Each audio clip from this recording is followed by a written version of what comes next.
नमस्कार। आज के इस दिलचस्प विश्लेषण में हम इंसानी दिमाग के कुछ बहुत ही गहरे और अनसुनी रहस्यों पर बात करने वाले हैं। सिगमंड फ्रायड के मनोवैज्ञानिक सिद्धांतों के नजरिए से आज हम ये समझेंगे कि रोजमर्रा की जिंदगी में हमारे व्यवहार को असल में कौन कंट्रोल कर रहा है। सीधे शब्दों में कहें तो जो हमें सामान्य तौर पर बाहर से दिखता है, दिमाग के अंदर की कहानी उससे कहीं ज्यादा उलझी हुई और दिलचस्प होती है। तो चलिए बिना किसी देरी के शुरू करते हैं।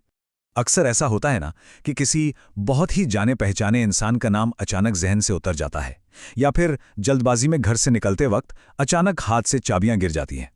हम अक्सर इन छोटी छोटी अटपटी घटनाओं को बस एक बुरा दिन या महज एक इत्तेफाक मानकर टाल देते हैं।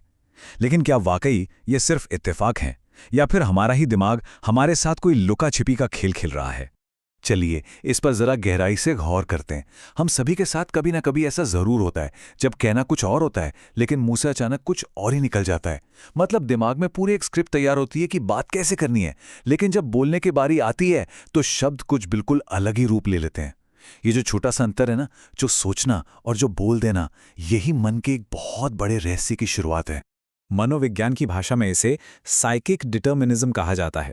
सुनने में ये शब्द थोड़ा भारी लग सकता है, लेकिन इसका सीधा सा मतलब ये है कि हमारे दिमाग की दुनिया में कुछ भी रैंडम यानी बिना किसी कारण के नहीं होता। हर छोटी से छोटी भूल, हर गलती के पीछे एक छिपा हुआ मकसद होता है। हमारा अवचेतन मन यानी सबकॉन्शियस माइंड पर्दे के पीछे छिपकर एक डायरेक्टर की तरह हमारी हर हरकत को कंट्रोल कर रहा होता है। इस बात को और अच्छे से समझने के लिए फ्रॉइड के एक बहुत ही मशहूर एलिक्विस केस पर नजर डालते हैं। इसमें होता यह है कि एक व्यक्ति एक खास विदेशी शब्द को याद करने की बहुत कोशिश कर रहा है, लेकिन चाहकर भी नहीं कर पा रहा। अब ये कोई कमजोर याददाश्त का मामला नहीं था। असल में एक मेंटल ब्लॉक यानी मानसिक रुकावट ने उसे रोक दिया था, क्योंकि वो शब्द अनजाने में उसके एक बहुत ही गहरे और निजी डर से जुड़ा था। तो दिमाग ने खुद को तकलीफ से बचाने के लिए उस शब्द को ही गायब कर दिया। है ना कमाल की बात? अब जरा इस स्थिति की कल्पना कीजिए। सामने वर्तमान पार्टनर खड़ा है और मुंह से गलती से एक्स का नाम निकल जाए। तुमसे मिलकर बहुत अच्छा लगा राहुल। मेरा मतलब है साहिल। ये स्लिप ऑफ द टंग या जुबान के फिसलने का एक ऐसा उदाहरण है जिससे शायद बहुत से लोग खुद को जोड़कर देख पाएंगे। लेकिन फ्रॉइड के नज़रिए से देखें तो ये कोई साधारण भूल नहीं है। ये केवल जुबान का फिसलना नहीं है, बल्कि अंदर चल रही किसी गहरी मनोवैज्ञानिक उथल पुथल का सीधा सीधा बाहर आ जाना है।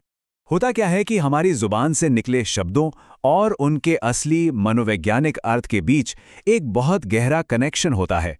जो विचार या भावनाएं अंदर ही अंदर दबाकर रखी जाती है, वो असल में बहुत ताकतवर होती है। वो हमारे सचेत मन के सभी फिल्टर्स को तोड़कर किसी न किसी तरह बाहर आ ही जाती हैं। मतलब दिमाग के किसी कोने में जो सच छिपा होता है, वो इन शब्दों की फिसलन के जरिए दुनिया के सामने छलक ही जाता है। सच वाकई कभी छिपता नहीं है। अब जुबान के फिसलने से थोड़ा आगे बढ़ते हैं और एक और बहुत ही आम घटना पर बात करते हैं। चीजें अचानक से गायब क्यों हो जाती हैं? वो जरूरी कागजात, वो पेन या कोई खास उपहार जिसे बहुत संभाल कर रखा गया था, वो ऐन वक्त पर क्यों नहीं मिलते? लोग इसे अक्सर महज लापरवाही मान लेते हैं, लेकिन फ्रॉइड का मानना था कि इसके पीछे की कहानी कुछ और ही है। इसे एक बहुत ही आम सी स्थिति से समझते हैं। मान लीजिए कदम एक ऐसा बिल आता है जिसे चुकाने का बिल्कुल मन नहीं है और जो सिर्फ तनाव दे रहा है। कदम 2, उसे बहुत ही संभाल कर किसी सुरक्षित जगह पर रख दिया जाता है। और फिर आता है कदम 3, वो सुरक्षित जगह याददाश्त से पूरी तरह गायब हो जाती है। अब ये कोई भूलने की बीमारी नहीं है, ये हमारे अवचेतन मन का एक डिफेंस मैकेनिज्म है। हमारा मन जानबूझकर उन चीजों को भुला देना चाहता है जो तनाव पैदा करती हैं। तो इस पूरी चर्चा का सबसे अहम पहलू यह है कि चीजों के खोने के पीछे कुछ बहुत ही गहरे मकसद छिपे होते हैं। ये कोई अवचेतन बचाव हो सकता है, किसी के प्रति अंदर ही अंदर दबा हुआ गुस्सा हो सकता है, किसी बोरिंग काम को टालने की इच्छा हो सकती है, या यहाँ तक कि उस वस्तु को देने वाले इंसान के प्रति कोई नकारात्मक भावना भी हो सकती है। दिमाग बहुत ही चालाकी से उन चीजों को नजरों से दूर कर देता है जिनसे मनोवैज्ञानिक स्तर पर दूर भागने की कोशिश की जा रही होती है। अब थोड़ा पीछे चलते हैं, बचपन की यादों की तरफ। मनोविज्ञान में स्क्रीन मेमोरीज का सिद्धांत बेहद दिलचस्प है। होता यह है कि बचपन में जब कोई दर्दनाक या अजीब घटना घटती है, तो समय के साथ मन उन असली तकलीफ देने वाली भावनाओं को गहराई में दबा देता है।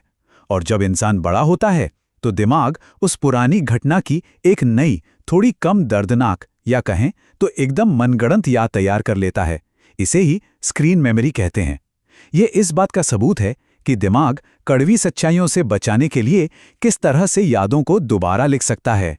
और ये सारी बातें एक बहुत ही खूबसूरत और सुकून देने वाले निष्कर्ष तक लाती हैं। रोजमर्रा की अजीबोगरीब घटनाएं, चाहे चीजों का खोना हो, जबान का फिसलना हो या यादों का बदलना हो, ये कोई गंभीर बीमारी के लक्षण नहीं है।